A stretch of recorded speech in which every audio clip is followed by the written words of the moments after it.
Hey guys, it's Kelsey here. Welcome back to my channel. Today I will be doing a monthly favorites video. I want to let you guys know what I've been loving in January. I have a lot of products to show you guys. I have a book, I have lots of makeup products, I even have some winter accessories. If you guys are interested to see what I've been loving this month, then keep on watching.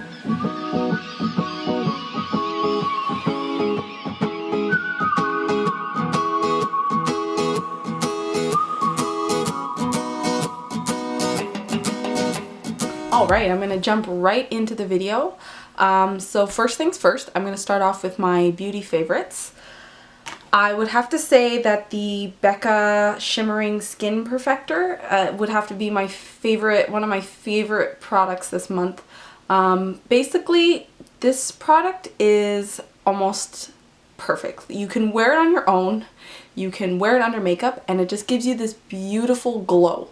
Honestly, like, I haven't tried anything like this before.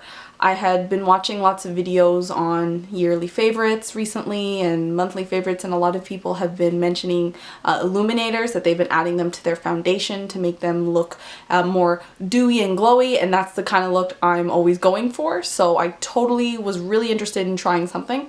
I picked it up in the Sephora lineup. I just got it on impulse, and I thought, you know, I really want to try one out. It was only 20 bucks, so I thought I would take advantage of it. I am interested in trying like other types of illuminators. I've heard good things about other brands, so hopefully I'll be able to pick up more and sort of compare them for you guys. So I've definitely been loving this month. Next thing is a brush. I normally don't go crazy for brushes. I'm not really a huge brush person. I don't know if that makes sense, but I just don't really care which kind of brush I'm putting on my face. As long as it works and it's fluffy, it's fine. I'm not really picky, but I do find that some work better than others, and I really haven't found anything that I would say is my holy grail and I have to repurchase. I do like the Real Techniques brushes though. I do find I gravitate towards them. So this Real Techniques blush brush is really nice, soft, fluffy at the end. Really gives you that nice sort of like airbrushed effect. I would just say that the only thing is that if you're doing a contour, you're not really going, I know it's just a blush brush, but I was trying to use it for contouring. I find it's a little big for contouring. It ends up just looking kind of like bronzer. So I am on the hunt for a contour brush. I thought maybe I would be able to do something like this with this brush, but it doesn't quite work. So if you're looking for a good blush or bronzer brush, then I would pick this one up. My next favorite, I don't know, I guess I should do beauty first, is a Makeup Forever Mist and Fix. It's a spray. It's in like to elongate your makeup, make it look more dewy, fresh. I find that I've been using this, I have noticed a difference. I went to Sephora, I've never tried a makeup setter spray before. To be honest with you, I would actually spritz water on my face, or like some type of a water spray infused with like an essential oil, like a mint or like something like that, like eucalyptus, but I didn't find that was doing anything for me. I realized that there's properties in these sprays that actually work. They actually make a difference for your makeup, the longevity of your makeup and the dignity of your makeup. I actually was in Sephora and I sprayed this on my face, and I walked around and then I looked in the mirror and went, wow, this really uplifted my makeup. You know, my makeup was feeling a little bit dry. It was getting later in the day. I'd had a full face for a while. So I noticed that it was like an immediate pick-me-up, and I had to go back and pick up the bottle. It's the Makeup Forever. It's the smaller version, the $15 bottle. I would buy the bigger bottle. I do find these items a little expensive, but I think that it would be worth the worth the purchase if you're really on the hunt for a makeup fix spray. The next product that I've been loving is the Tarte Clean Slate 360 Creaseless Concealer. It's a 12-hour smoothing eye primer. I find that no matter what I put on my eyelids, they are super greasy, they crease like crazy, and I've tried really good to me, like Sephora brand, high-end eyelid primers, but I've never found one that is actually, I find that works, that primes my eyelids and keeps them crease free. This, to me, is the only one that has done the trick, for me at least. It completely, throughout the day, I am not looking at my eyelids to see if they're creasing, you know, the shadows, they stay and they're locked on. The only thing with this product I find is that you put it on your eyelids and there's a lot of product that comes out, way too much than you need. You really have to be very, very minimal on how much you squeeze on your finger. It kind of looks like you'll need more than you actually do, but you only need like a tiny, tiny, tiny little bit to get both eyelids. So I've really been loving the Tarte creaseless eyelid primer. Alright, my next favorite, I'm sure everybody's favorite right now, I know that a lot of people have been talking about this, it is the Anastasia Beverly Hills Dip Brow Pomade, and I'm in the shade Dark Brown. I currently just recently I was wearing a powder. It was a Anastasia, sorry, not a powder, it was a pencil, the brow pencil. I did like the brow pencil, I just found that the brow pencil was a little bit hard to get the achieved look I was going for. I have very small, thin eyebrows, and you know, it wasn't too bad because, you know, you don't need much. I think if you have bigger eyebrows, the pencil would be even more challenging to work with.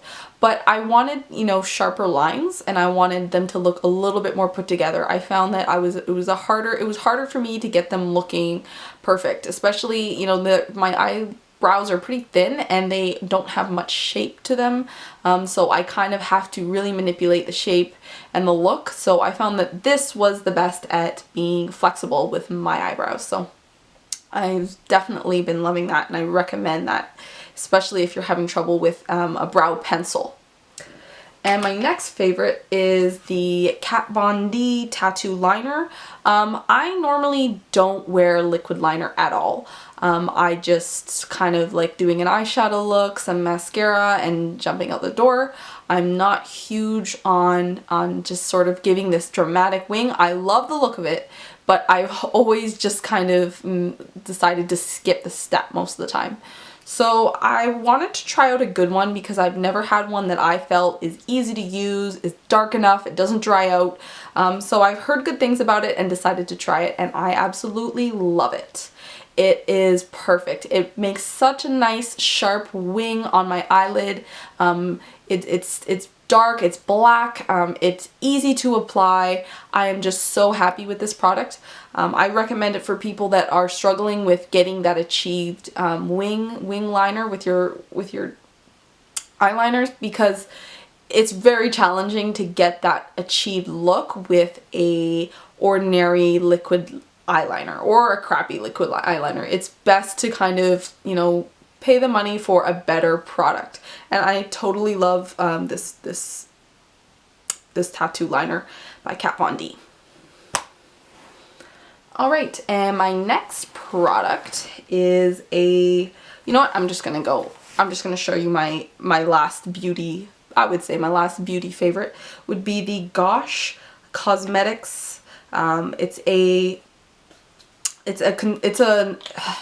I can't speak today. It is a foundation. I bought it at Shoppers Drug Mart. I got it in the color Chestnut. Now, I was using a Tarte foundation. It was pretty heavy coverage. The color was not matching my skin, and so I brought it back. And I was really looking for something that was going to match my skin tone. I am mixed, so I have, you know, a skin tone that I feel like is hard to find. You know, I'm a bit tanned. I have, you know, I'm a little bit paler, especially during the winter, but I don't want to look like a complete ghost with a white face, and that's what the Tarte was making me look like. So I needed something a little bit darker, but then I couldn't go way too tan, especially because it's not gonna match. So I thought that this Gosh Exceptional Wear Long Lasting Makeup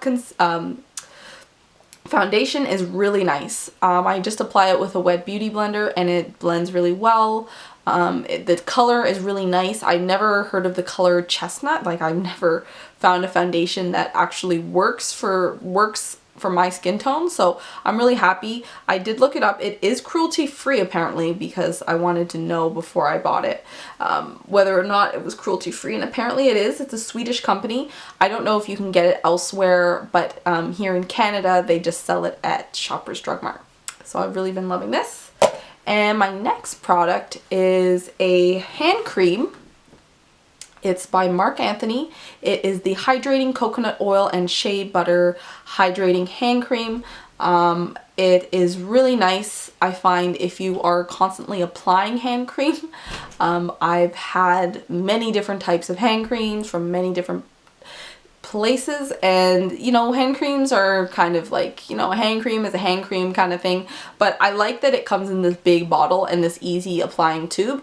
I had one from Lush and I had to unscrew the top and take a little bit, put it on my hand, screw back on the top, put it in my bag. I mean, when I'm out and about, it's not convenient for me. So I like to have it in this tube. It's pretty big, so it is a great size if you are just applying hand cream basically all day. This is great. I find it is moisturizing. I don't know if it's the best hand cream I've ever tried, but I think it does the trick. Alright, and my next favorite of the month is a supplement. It is Magnesium Supplement. I had talked about this in my last video, the Winter Blues video, the sort of New Year's motivation winter blues video. I was just trying to talk to my viewers who are going through some winter sadness, and I mentioned that magnesium is a good way to pick up that feeling of unhappiness. I'm gonna move on to my next favorite, and that is a book by Joseph Conrad. It's called Heart of Darkness and Tales of Unrest. This is a great classic. I haven't actually finished the book, but I am trying to read a bunch of classics, a bunch of classic books that I've never read before. As a writer, I have to be constantly reading, keeping up with my my reading, basically my reading collection, and just constantly elevating myself as a writer. I don't always have time to read recreationally because I am a full-time student taking English, so I have to read a lot for school, but I do try to get in at least one recreational book a month. I just want to say that Joseph Conrad, he's such an incredible writer. The descriptions in that book are so fantastic. I can see everything so vividly. It's told in a way that's just so elegantly portrayed. It's deals with very harsh and saddening topics and themes, and I think he portrays them in a way that does them justice. I'm just really pleased with the way that the book is written and the message is trying to convey. I totally came out not liking what was going on, and I think that that is great when you are trying to share with your audience a very controversial or a very serious topic. You want people to come away with a new understanding, and I totally would recommend this book if you are interested in exploring colonialism, slavery, and indigenous peoples. I think that if you are interested in how, in a lot of ways, how the world came to be, and you know what we have done hundreds of years ago, and what keeps on happening today, I would definitely recommend that book. My next favorite is an agenda that I mentioned in my Winter Blues video. I would have to say that this is a okay agenda for the stickers, but a great agenda otherwise. The columns are great. I love that there's another color. There's a berry color here for February, and then January was green. I like that. I love that they put a new quote every week. I think that's really cute. It helps motivate me and kind of gives me something to think about for the week, something to ponder on.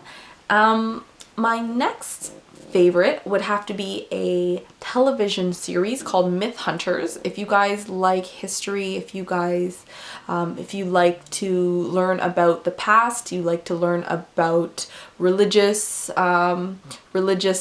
myths, or you want to learn about the myths of treasure hunting, and all these types of things, you should definitely check the show out. Regardless if you even love these things, it's such a great show just for the history alone. You'll be taken on an adventure every single episode, and I am hooked for sure. There's only a few seasons, but it's definitely worth taking a look at. Another thing to watch on Netflix would have to be The 7-5. That is an incredible documentary. It's about crooked cops in East New York, set in the late 70s, early 80s, and it goes all the way to the 90s. It's set during the crack epidemic and what these cops had to go through and how they became crooked and what they were doing.